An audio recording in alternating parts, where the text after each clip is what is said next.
welcome back to the show. We are playing a Space Invaders clone, and talking about my history with Space Invaders. I remember back in the '90s. I'm going to be honest with you. I never played Space Invaders in the '80s. Actually, the arcade I went to at the time, actually, of the two arcades I went to, there was no Space Invaders machine. Probably because by that point, those machines were really old, and operators, arcade operators, just they're focused on what's the new stuff. The new stuff. You gotta play the new stuff. They don't care about some old game. That looked so primitive. This is actually more challenging. Because man, they're throwing like snowballs at you, and look how big your character is. I mean, you're just kind of doomed, you know? You're just kind of doomed. So, yeah,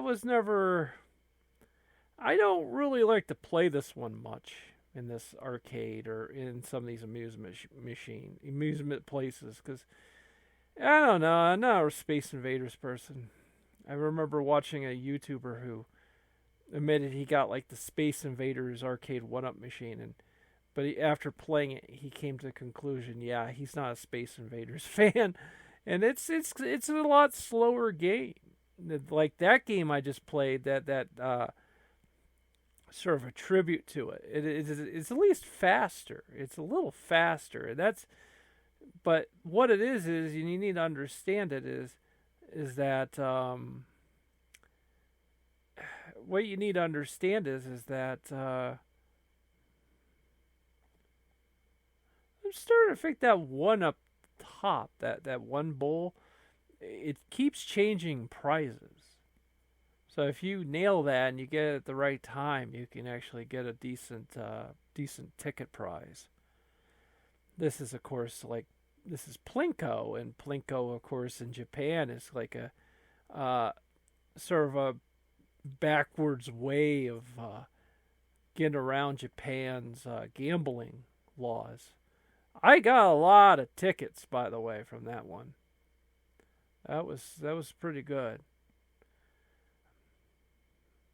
Of course, some people like to gamble with Plinko, and which is absolutely ridiculous because the odds are so against you. Because physics-wise, the ball is always going to be attracted to the middle of the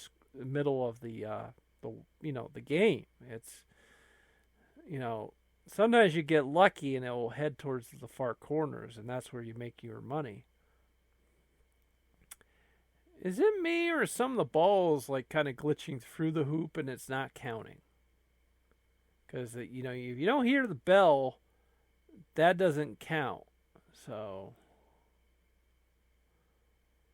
it's really hard to do this with just like a controller.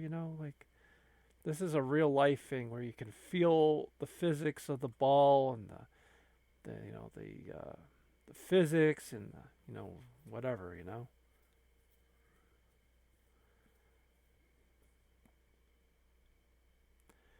So let's see. Play this game. You gotta hit the high when the guy's like blinking. That's when you gotta throw the ball at him.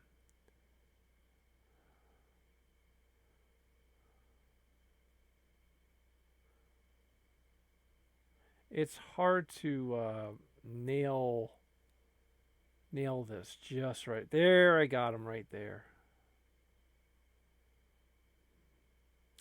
It's a pretty fun game, actually.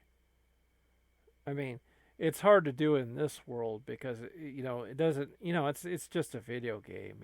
But if you're in real life, you're in some arcade. You would have a fun time with that. And more redemption machine.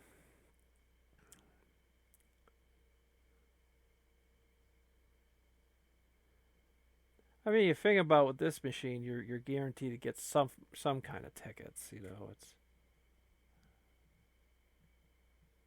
171 tickets. That's probably the highest prize you can get. I don't know if you can go any further in that. Only problem with this machine is sometimes the balls just kind of get stuck a little bit and they just kind of sit there for a bit. You know, you're kind of like, I kind of want to just, could you kind of please just kind of, so I can move on here? Oh, 421 tickets.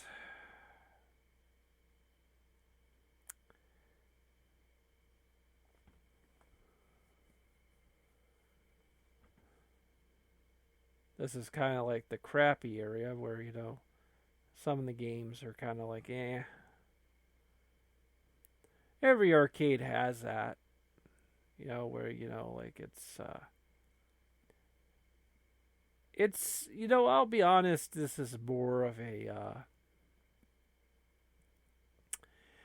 you know, it's an arcade you would find in like the 2000s or something like that, or the 2010s or something like that. Um,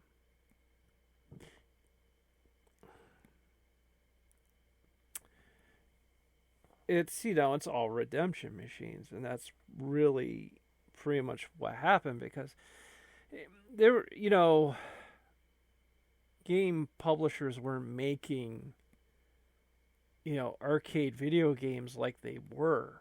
I mean, some still do. I mean, some still do because they know that, you know, they can get some extra money, you know, selling, you know, arcade cabinets like a I'm sure in some places I think I've seen there is still like some Street Fighter they make and stuff, and I don't know if they'll have like a Street Fighter 6 arcade cabinet or something like that, but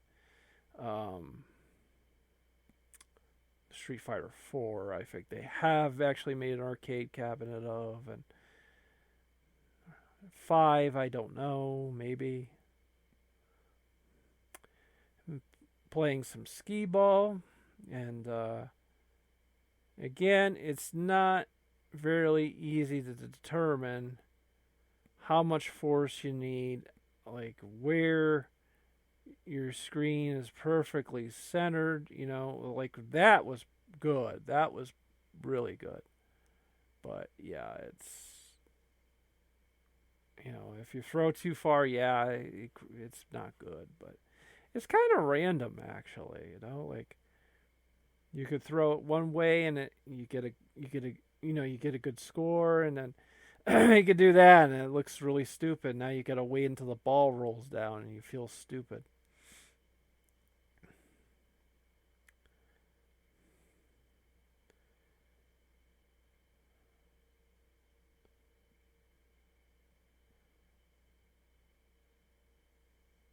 A bit of dead air. It's getting trickier actually to figure out what to name some of these videos now, because it's sort of like some once in a while, like that's why it's like important to, you know, I gotta remind myself it's very important to actually like walk around all over the place, go outside and try to get the most like, you know, experiences.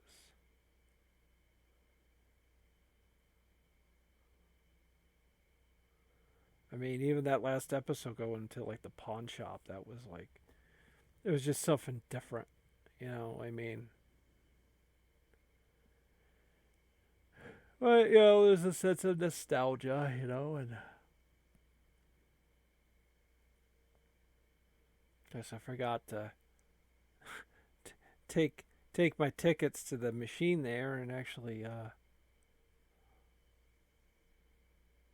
I decided I'm going to eat some pizza or drink whatever the heck this is, you know. And I do apologize for no sound, you know, because there's actually areas of this game that it will trigger copyright content ID. It does. I was. It was sad too because I finally changed my video. Um, the video editor I was using.